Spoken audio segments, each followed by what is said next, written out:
shops looted, and cars on fire. Even the famous Arc de Triomphe was defaced in the worst riots in Paris in half a century. Yes, I was very scared because we were right here with my friends. Just behind you, we saw cars on fire. It was quite scary. Protests across France over higher fuel taxes started on November the 17th. The government says the taxes are needed to encourage people to switch to cleaner forms of transport.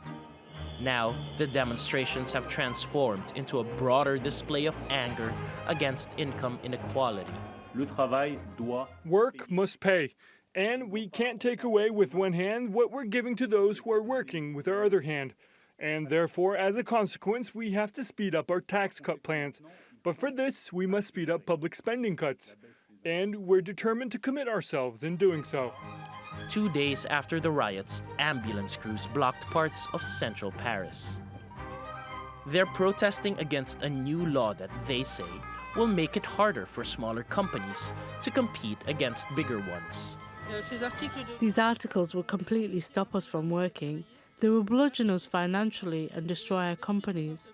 We're going to have to fire people, that's for sure. The unrest is also dragging on the economy. Shares in tourism operators and retailers fell on Monday, even after the main French index rallied. Research firm MKG said cancelled bookings could cost Parisian hotels around $11 million. And Total says dozens of its petrol stations are out of fuel because protesters are blocking deliveries. French President Emmanuel Macron's approval rating fell to a record low last month, while a poll on Saturday showed 7 in 10 people in France support the protests. In a crisis meeting with his cabinet on Sunday, Macron ruled out declaring a state of emergency. But if the riots continue, he might need to reconsider. Paolo Montecillo, TRT World.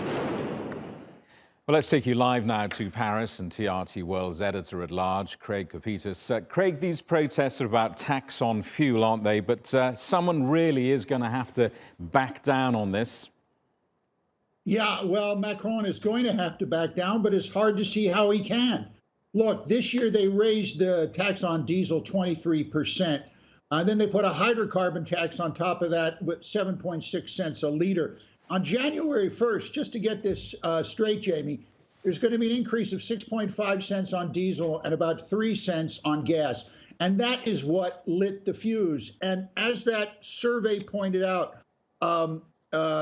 7 out of 10 people in France support the Yellow Jacket protest, which is remarkable because the Yellow Jacket protest has no leader.